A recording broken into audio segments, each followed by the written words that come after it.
All right. Hello, hello. I am Doublevil, and I came all the way from France just to play this video game for 30 minutes. Thank you, thank you. Hopefully less than 30 minutes, even. Yeah, I'm super happy to be here. This is like a dream for me.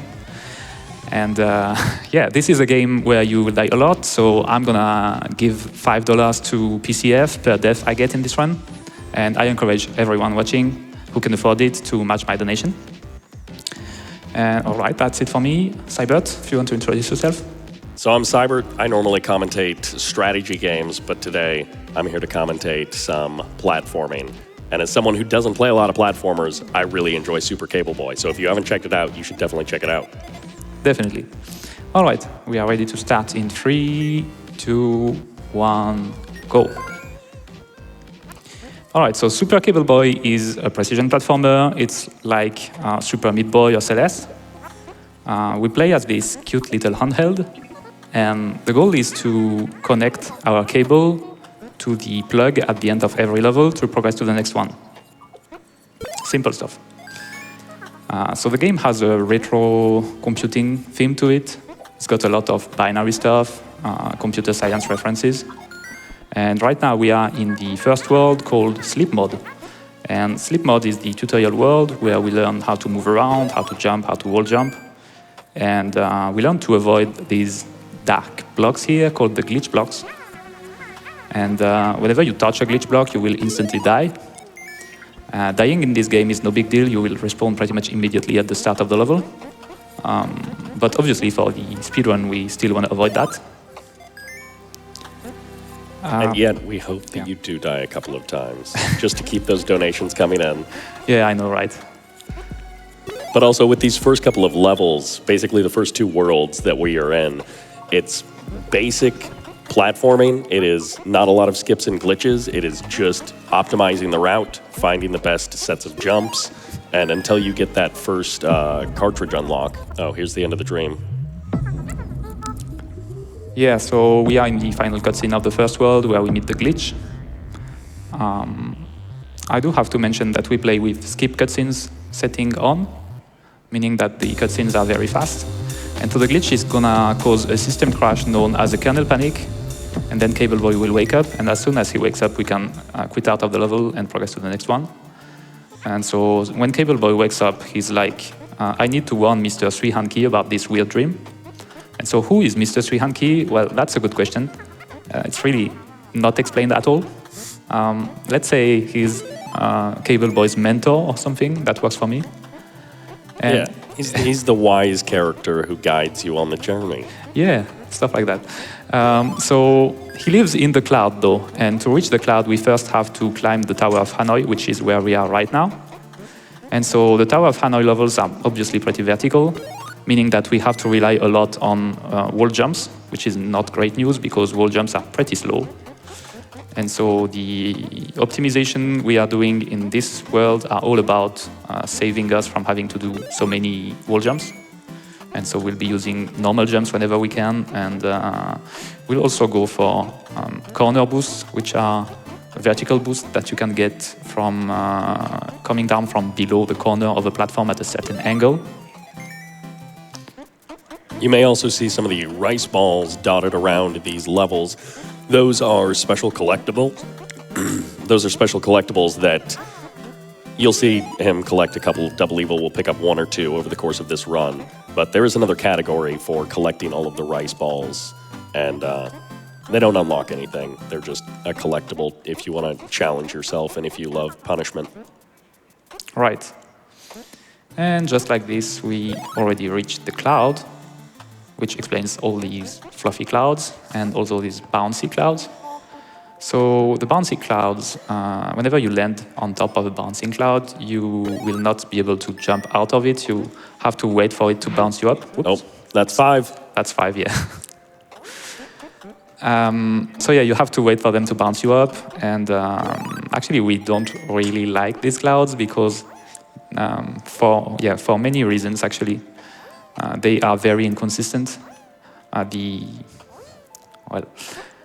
Most of the game doesn't have a lot of RNG in it, and clouds are one of the few elements of RNG in the whole game. Yeah, so this jump, for instance, yeah, I almost didn't reach that cloud. I actually thought I would not reach it, so I didn't jump. But yeah, most of the time you will reach it, sometimes not, and there's nothing you can do about it. So we have to deal with that. But yeah. So, if you are interested in platformers, we definitely encourage you to check out Super Cable Boy. And in fact, Doublevil has a pretty incredible guide on GitHub, which is not normally a place for speedrunning guides, but in this case it is. And Doublevil has created a very comprehensive guide, very comprehensive guide for getting into speedrunning Cable Boy and learning all of the techs and the mechanics that will help you beat the game quickly, and then also guides for all of the individual levels. And they're also rated by difficulty, so if you are new to speedrunning, it's something where you can start with the easy ones, and if you are more advanced with platformers, you can jump in with some of the harder techniques. Right, and just like that, we reached Mr. Suihanki. So Suihanki in Japanese means rice cooker, so that's why. It's very appropriate. Yeah, and he's gonna tell us that we need to defeat the glitch before it causes kernel panic, and to do that, we need the power of 4 cartridges, and we are gonna pick up the first one here, and as soon as we pick it up, we can go back to a previously visited level. This is the first tower level, but now we can use the cable as a grapple with the help of the cable cart, and that means we can reach a different exit that goes to the next world called the assembly. And with the introduction of these mechanics, the speed of the game goes up by quite a bit for someone like Doublevil. And if you're not very good at the game, then it doesn't go up very much for me. But as he gets more cartridges, you also introduce the opportunity to actually fly through levels very quickly. Yeah, so these levels are designed obviously around the cable cartridge, but they also have these new blocks, the conveyor belt ones. You can mostly ignore them, that's what I'm doing. Nice. Yeah, so optimizing movement with the cable is actually pretty hard. There's many things you have to keep in mind, and it's all minor things that really add up over the course of the whole world. Stuff like grabbing surfaces at the right angle, at the right distance, jumping out of a swing at the right time to get the most momentum out of it, and also more advanced stuff like holding down or up depending on where you are in the swing. That also speeds you up a little bit. It's all really micro optimizations, but they really do add up. And in this level, for instance, they will save you a couple seconds. Yeah, but again, it's just no skips, no glitches, just platforming skill and optimizing routes. And you may notice that sometimes the plug, kind of the cable from Super Cable Boy, gets drawn in towards the plug, and that's something that will be utilized later in the game. But if you notice, the white plug at the end of the level has a sort of gravity field around it, and that's important later. Yeah, good one. We'll soon be coming up to a branching path to the second part of the assembly.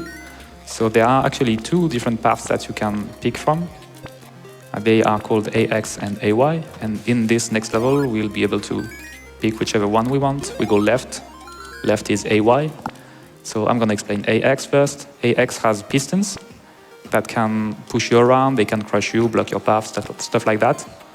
And AY is about moving platforms, the ones that you are seeing here. Oops. That's 5 more. We got him. In one of the easiest levels too. Oh, the game crashed. Okay. All right. So a little reset there. Yep. But maybe a good time to read some donations. All right. Well, while you're getting that game loaded again, we have $25 from Sefi. Doublevil's sibling here. Go get him. We're all proud of you. First time watching GDQ, and it's been amazing. All right. Ready whenever? Let's go back in 3, 2, 1, go. All right. Is that the right level? Wait, did I lose? Oh my God. I lost a bunch of progress. Okay. Well, I don't really have a choice but to go back to this. So yeah, there is Yeah. a branching path that's coming up, and he can talk more about that in a minute. Yeah, you can read a few donations more. Yeah. I guess. All right, we have $100 from Left High Kick. Donated in loving memory of my brother Jake, who passed away from cancer in November. He watched AGDQ and bought a t-shirt every year. Thank you guys for all you do.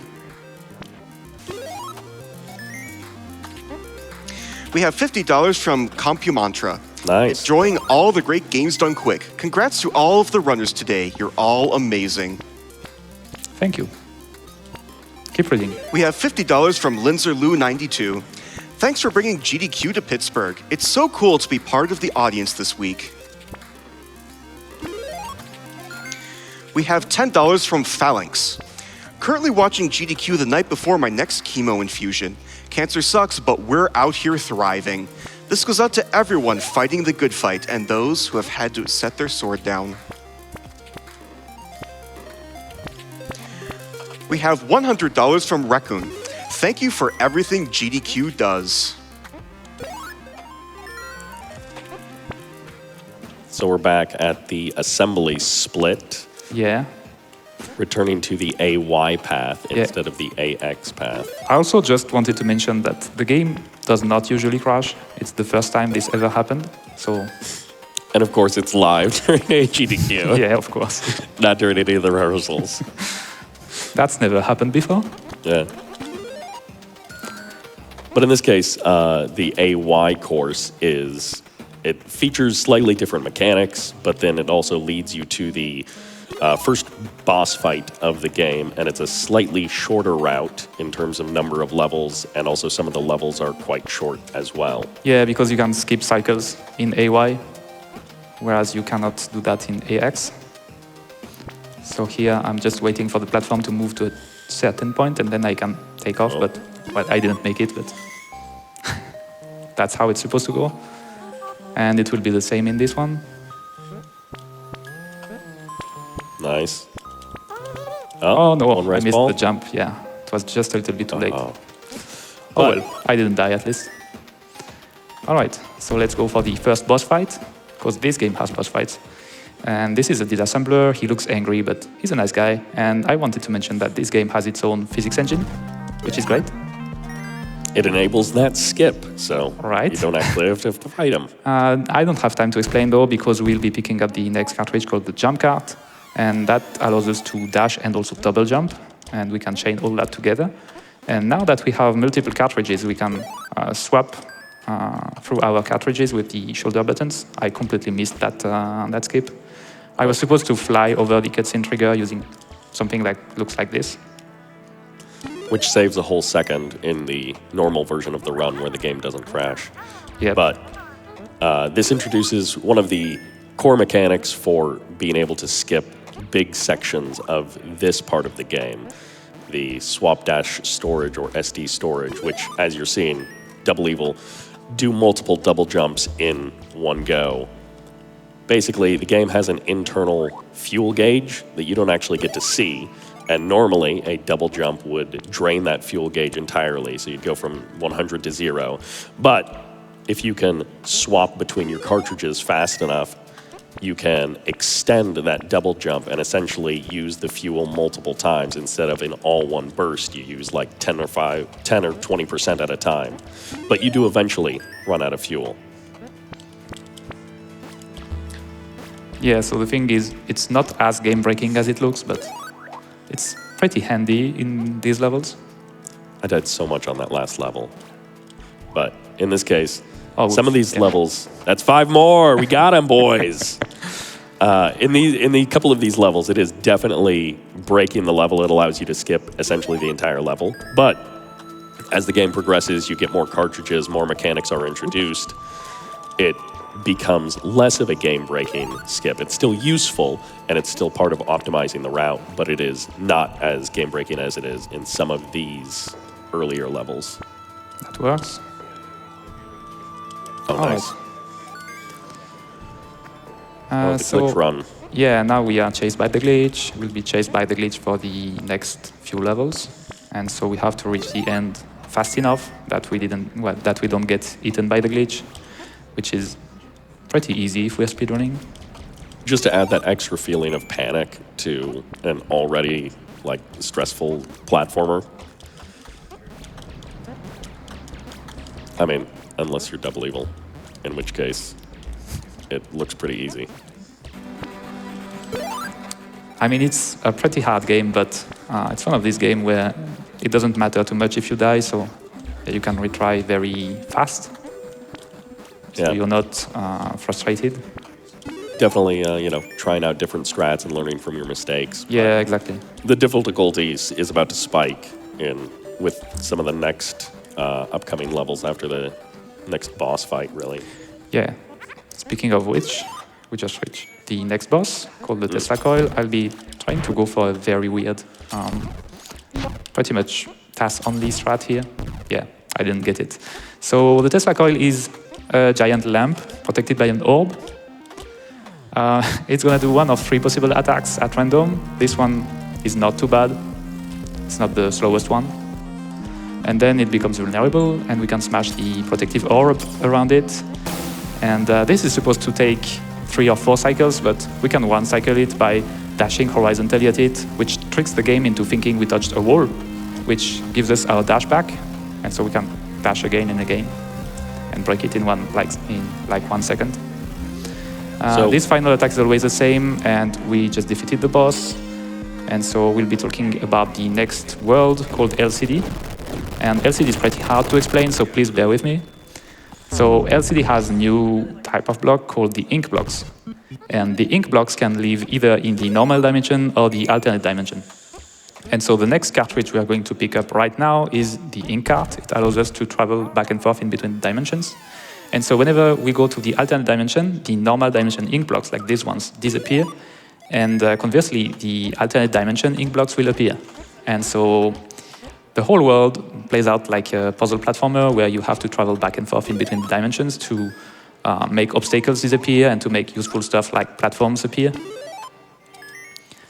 The thing is, this is not something you would notice normally in a casual playthrough, but you can actually skip most of the puzzles by just jumping over them with the jump cartridge.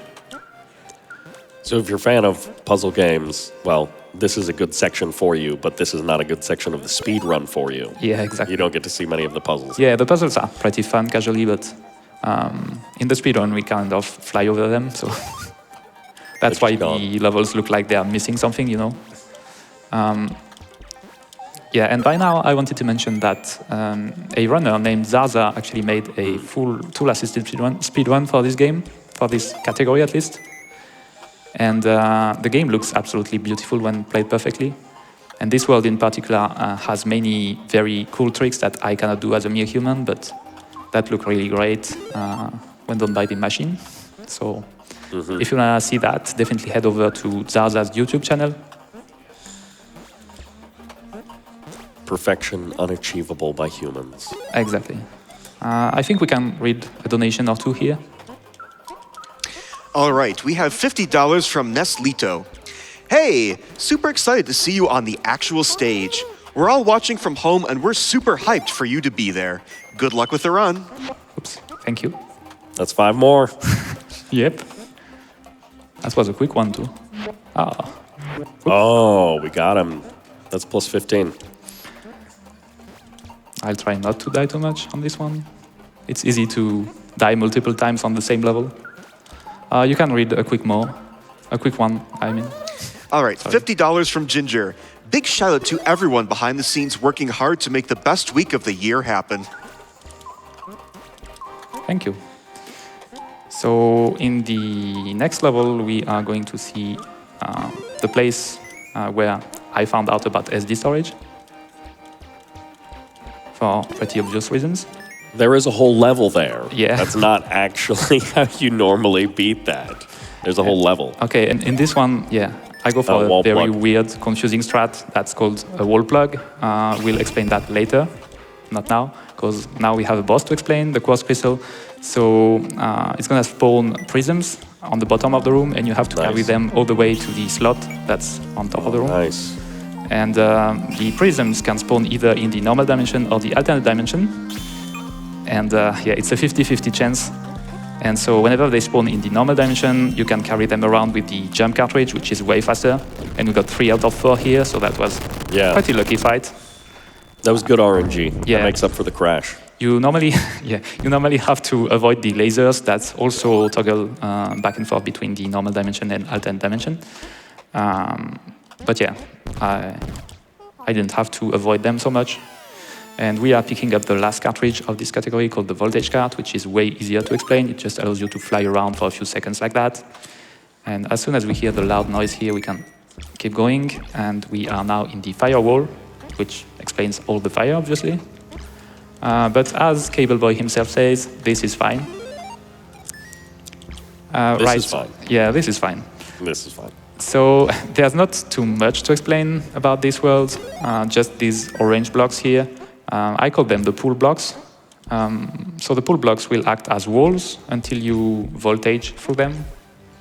And whenever you do that, you will get inside of the block and you'll be able to fly for however long you want and in whatever direction you want.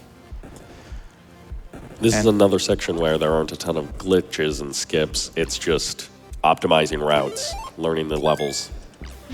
Oops. And doing that. 5 more. Yeah, I did that on purpose, obviously. Doublevil just wants to donate more, so he's given it an extra 10 now. All right, I was actually surprised about this one. No, not again. All right, I'll make it work eventually. So, this is coming up on the last section of the game. There's like this and then one more world after this where things go a little bit crazier and all of the mechanics are put together. But I would say this is where the difficulty starts spiking. So if you're having trouble with some of these other sections, Firewall is... I feel like I struggled more with it, but the last section is even more so. Yeah, I wouldn't say it's even that hard in the speedrun. I think LCD is way harder to master, but I'm struggling with it, so... Yeah, this is a shortcut, by the way. We are supposed to get to the goal through the other direction. And in this one, I'm going to go for a very crazy strat. I'm probably not going to get it. The SD storage has to be perfect. Oh, almost. Almost. Yeah, almost made it. Okay, so that's the hole-in-one strat. It's actually not faster than this. But it's cooler. Way easier strat that I'm doing here. But it's cooler. Exactly, that's fine. I'm doing it. It gives you all the style points.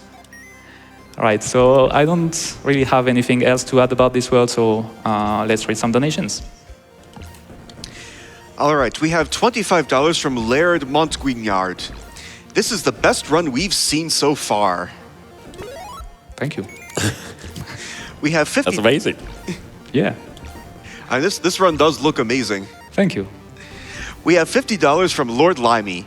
Hello, GDQ. My girlfriend and I are longtime watchers. This donation is for our friend Katie.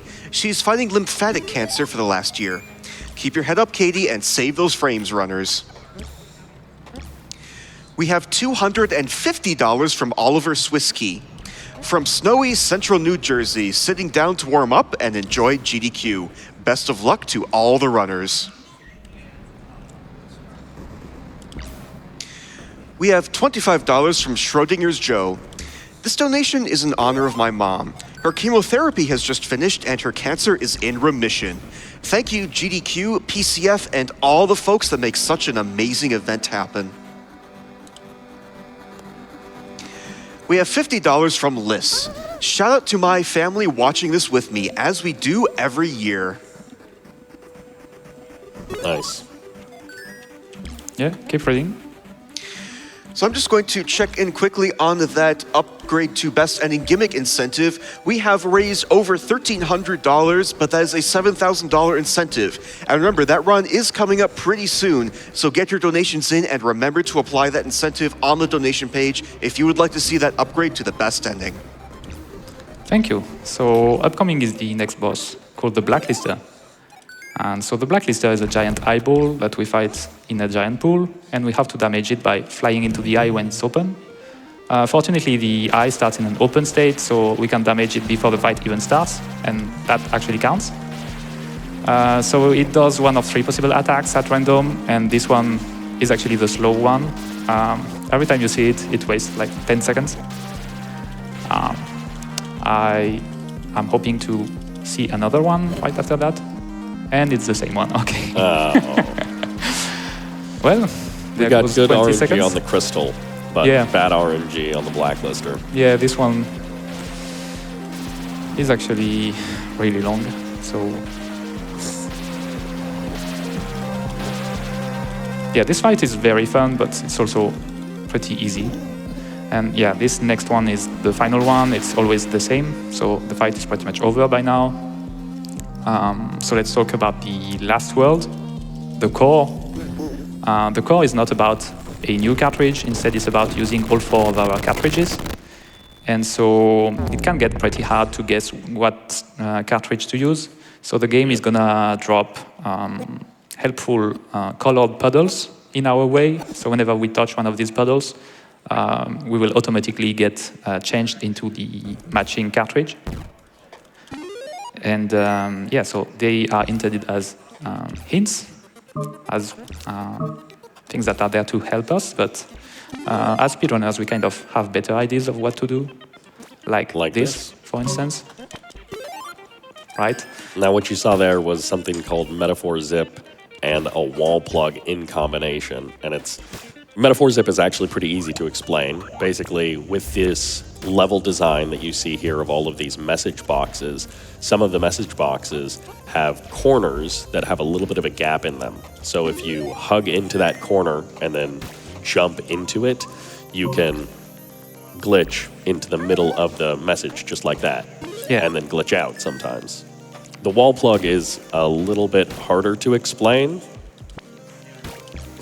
but basically it abuses the gravity field that the outlet at the end of the level has. The outlet will draw the plug towards it from Super Cable Boy's cable. And if you do that, if you move while swapping cartridges, you can get your cable to essentially glitch through that wall. And then if you move after that, the natural gravity of the wall plug will pull Super Cable Boy's cable into it. So it's kind of using the normal physics of the game in a clever way with a cartridge swap at the same time to be able to essentially end the level from a place where you're not supposed to normally be able to end the level from. All right. Yeah, and these are some of the hardest levels in the game, so I'm really happy that Sybert is here to take over my commentary. And we almost had a rice ball there, but nope. Nope. Leaves it behind. It's actually way harder if you want to collect it, so... Yeah, some of the rice balls are incredibly punishing to try and achieve. But yeah, those are the orbs, those color patches will... Oftentimes they're unavoidable. Sometimes they are avoidable, as you saw Doublevil skipping some of them earlier. But in this case, a lot of these are unavoidable, so it forces you to use certain mechanics. And in some cases, that's nice because it means you don't have to switch it yourself. It just you switch it when you pass through it. But in other cases, as Doublevil said, you actually want to do something else, and the game kind of forces you into playing by its rules. Right, and this is my favorite level in this category. It's got pretty amazing, aggressive shortcuts. So, oh yeah. Right after this point, we actively avoid all of the safety platforms, and we die. That's 5 more. And 5 more. 5 more. Yeah, the death count is going to be pretty high on this one. It's generously high. Generously high, indeed. It's you know, it's for a good cause. It is. But now's a good time to read a short donation. All right, we have $25 from the Sky Pirate. Greetings from Germany and good luck to all the runners. AGDQ hype! Hype. So there's the Metaphor Zip twice. Once in to the message box and then once out of the message box. Oops. Supposed to touch this. And Metaphor Zip wall plug combo once again. And this is the last platforming level, so I don't want to spoil the two cutscene heavy levels that come after that, so let's read some donations until I reach the final boss. All right, we have $50 from Chaotic Crow. Rice balls? I thought they were jelly donuts. Let's start a $5 donation train, everyone, and get the best ending for Gimmick. And we are very close to $1,400 on that incentive for Gimmick. Nice. So yeah, we're definitely making progress there. We have an anonymous $50 donation. My wife introduced me to GDQ and Zelda is her favorite franchise, so I have to donate for a chance for those Zelda-themed prizes. And yes, we do have some absolutely incredible Zelda-themed prizes coming up, but you only have until, I believe, the end of Zelda to donate for those prizes. So if you can see those amazing prizes in our layout and you would like to win one of them, make sure you get the donation amount in for that one. We have $50 from Savadra. Really enjoying this Super Cable Boy run. Thanks for coming all the way out here just to show off this cool, short, and sweet game. Thank you. So this is the final boss fight, the glitch. I'm sure many of you are surprised. So the glitch works in 4 phases. In each phase, you are locked into a cartridge at random. You have to avoid the attack with that cartridge. Then it always does this kind of black hole attack where it tries to suck you in. And then you are back to your locked-in cartridge, and you have to fill up the progress bar matching the color of your cartridge. And that progresses to the next phase. So we are done with phase 1. Phase 2 is going to be the ink cartridge. The concept is very simple, but the execution could be very difficult. Yeah, casually it's a very tough fight. In the speedrun it's not so bad after you learn how to do it. But yeah, if you lose your focus, you can waste minutes here because the fight is 2 minutes long. That's by far the longest level in the game.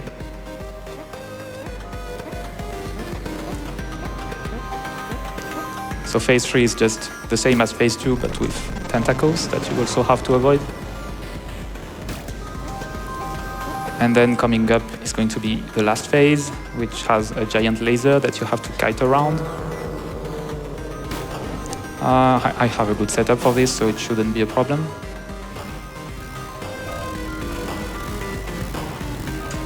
And that's gonna be the boss and the game. Nice. All right. Yeah, so the boss is going to explode into a blue screen of death, and then we'll get a choice between 2 different endings. It really doesn't matter which one you go for. I always go for the same one, but no particular reason. And time is going to be when the progress bar reaches 100% in that final screen. And Destroy the glitch, join the glitch. Destroy the glitch. Time. 29:14, nice. Thank you, thank you. So, thank you for watching. I hope you enjoyed the run. I sure did, I always do. The game is amazing, really. If you like this type of games, really go for it. It's like the best game you've never heard of, as I like to put it. Yeah, it has amazing gameplay, amazing level design, great music, great visuals. And there's like many dozens of hidden levels that you haven't seen here, but that you can see in another category that I play called All Onigiri. If you are interested in that or any other game that I run, head over to my YouTube channel or my Twitch channel. And yeah, if you are interested in that sort of things, check out my guide over on GitHub. I gotta give some shoutouts. So shoutouts to Sybert, who's also over on the German restream. He's the developer for this game. Shoutouts to the speedrunning community, Zaza, Jacobs. I love you guys. And shoutouts to Loppuraito over on the Japanese restream. Loppuraito, kimi no kage de kokomade kita yo. I'm here thanks to you, man. Thank you so much. And yeah, that's gonna be it for me. Sybert, do you have any last word? Yeah, just a huge thanks to the AGDQ staff and volunteers, the crew who does such an amazing job, and of course, huge thanks to everyone who donates. Keep it up and let's hit 300K. Yeah. Enjoy the rest of AGDQ 2024. Bye.